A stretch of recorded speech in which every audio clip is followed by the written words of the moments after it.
Was Hitler always planning to go to war? His career is marked by events that appeared to lead to the outbreak of war in 1939. And from the beginning, Hitler was certainly willing to use violent methods to achieve his political aims when he thought they would work. In the 1920s, he set up the SA and SS as private armies within the Nazi Party. Their job was to beat up the political enemies of the party and break up their meetings. In Munich in 1923, Hitler was tried for an unsuccessful armed rebellion known as the Beer Hall Putsch. Hitler was sent to prison for setting up the coup. While he was there, he wrote Mein Kampf, My Struggle. This outlines his warlike aims more clearly than any other document. First of all, he declares that the German people are superior to others. The existence of race is the key to world history. In that relentless struggle for existence which is the law of life, the Aryan race has emerged as the master race. The Germans, Hitler argued, needed more Lebensraum, room to live, because of their expanding population. And because of their superiority over the peoples of Eastern Europe, the Slavs, Hitler claimed they were entitled to take that Lebensraum from them. When we speak of Lebensraum, we mean Russia and the lands bordering it.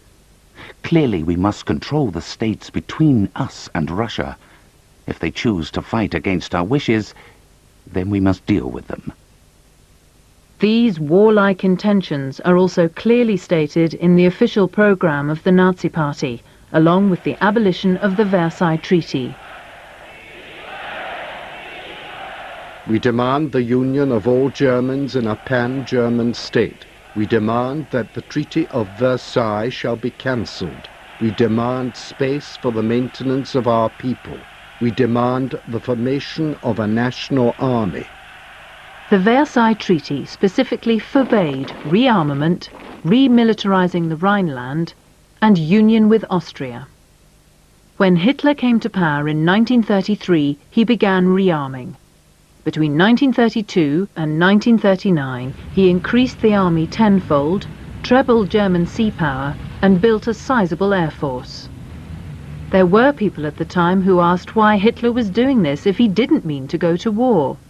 Winston Churchill was a backbench MP in 1935. There is no mistaking what Germany is doing. At the end of the Great War, we said that there must be no more war. Yet Germany is now moving along the path of war again. What will this new army be used for? Are submarines and bombers to be used for defense? Hitler must be made to stop his aggressive actions. Hitler was planning his next move, to put German troops back into the Rhineland. This was a flagrant breach of the Versailles Treaty, and might have provoked war with Britain and France. He calculated his options quite coldly. He knew the German army wasn't yet strong enough to take them on, and promised his generals he would withdraw if they met opposition. But he took the gamble that they wouldn't be challenged, because he also knew that Britain and France were preoccupied with another major international issue. Mussolini had invaded Abyssinia, and the British and French were busy trying to avoid war. So, on the 7th of March, 1936, a very poorly equipped German army marched into the Rhineland, and Hitler waited to see if Britain and France would act. They did nothing. Hitler's gamble paid off. But he wouldn't have risked fighting a war he knew he'd lose. War was still very much on his mind, however. After the war, in the ruins of Berlin, the US Army discovered a document which records a meeting in 1937 in which Hitler is supposed to have outlined his plans for the annexation of Austria, Czechoslovakia and Poland. It's called the Hossbach Memorandum. In the Hossbach Memorandum, Hitler declares that Germany must be ready for war by 1938. What's not clear is whether he meant Germany to go to war then, or just be prepared to defend itself in case of war.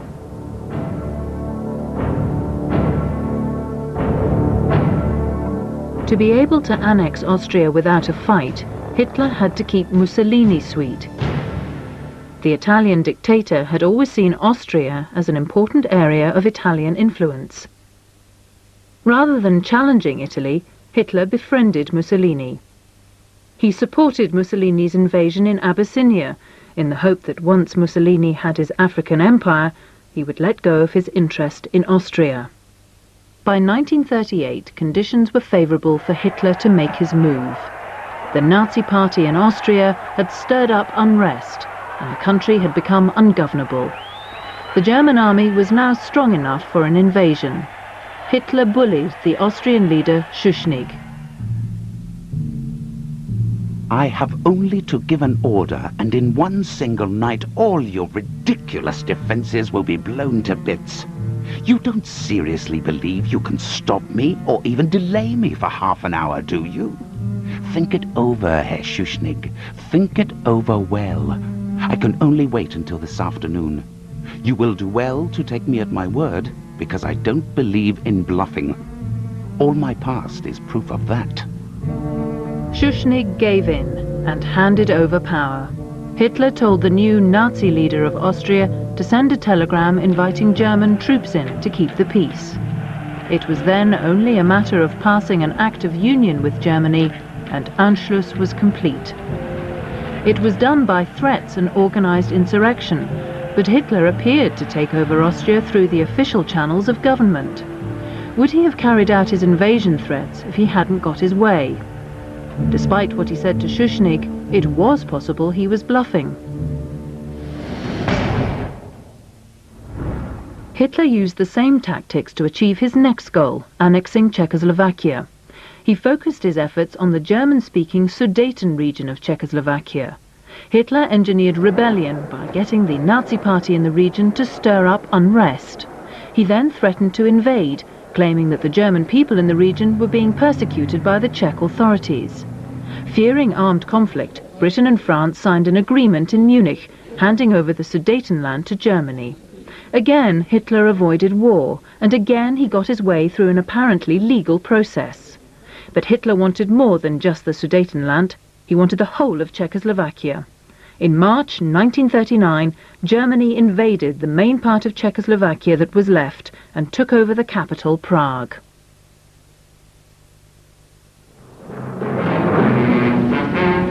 Once again, the rattle of a German army on the march echoes in Europe.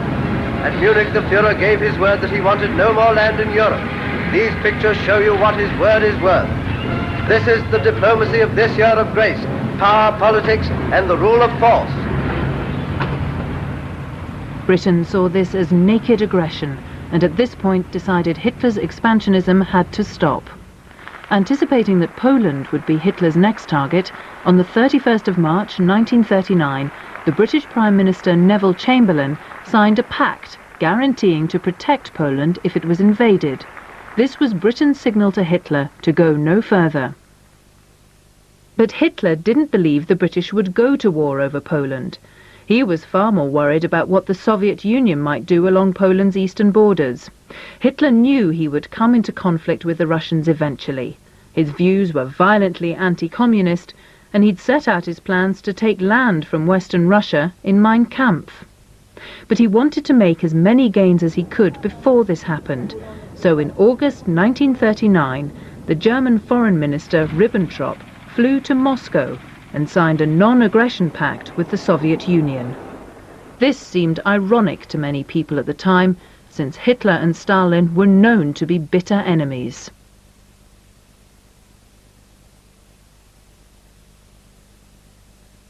This is a British cartoon from the time.